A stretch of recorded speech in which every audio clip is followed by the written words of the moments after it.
वज़ीर आज़म मोदी का इसराइल का हालिया दौरा ये कोई आम सिफारती मुलाकात नहीं थी। ये एक ऐसे रिश्ते की बुनियाद रख रहा है जिसे अब दोनों मुल्क खुद आयरन अलायंस का नाम दे रहे हैं।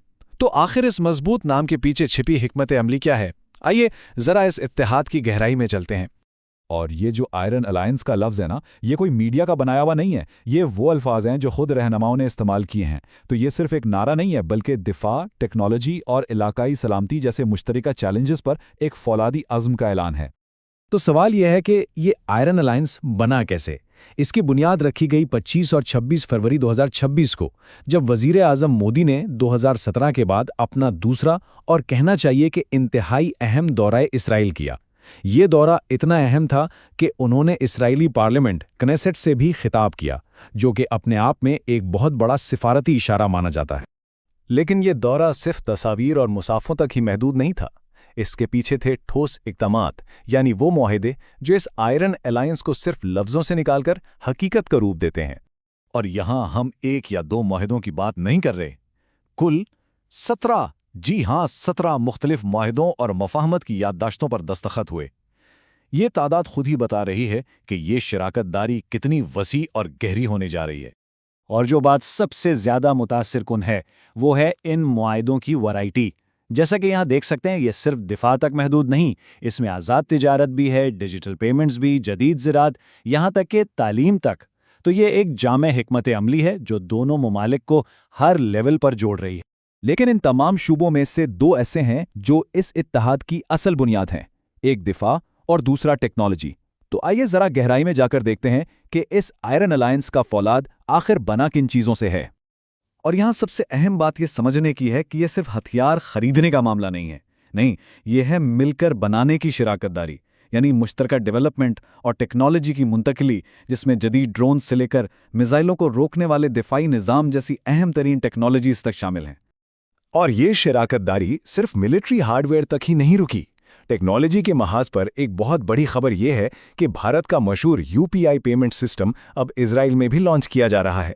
सोचें, ये दोनों मुआशियों के दरमियान एक डिजिटल पुल बना रहा है जिसका असर रोज़मर्रा की ज़िंदगी पर पड़ेगा। तो ये तो हो गए मुआहदे, लेकिन इस इत्तेहाद का खित्ते की सियासत पर क्या असर पड़ेगा? आइए अब ज़रा बड़ी तस्वीर को देखते हैं।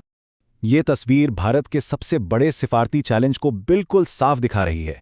एक तरफ है इसराइल के साथ एक आयरन अलायंस और दूसरी तरफ हैं ईरान, फ़लस्तीन और दीगर मुस्लिम ममालिक के साथ पुराने ताल्लुकात। अब इन दोनों को एक साथ लेकर चलना ये एक बहुत ही नाजुक सिफारती तवाज़ुन का काम है। और इसी तवाज़ुन को कायम रखने की कोशिश में भारत ने इसी दौरे के दौरान अक़वाम मुत्तहिदा की हिमायत याफ्ता गज़ा अमन मंसूबे के लिए अपनी हिमायत का भी अदा किया। ये एक वाज़ेह पैगाम था कि इसराइल के साथ ताल्लुकात दूसरे इलाक़ाई ताल्लुकात की कीमत पर नहीं हैं।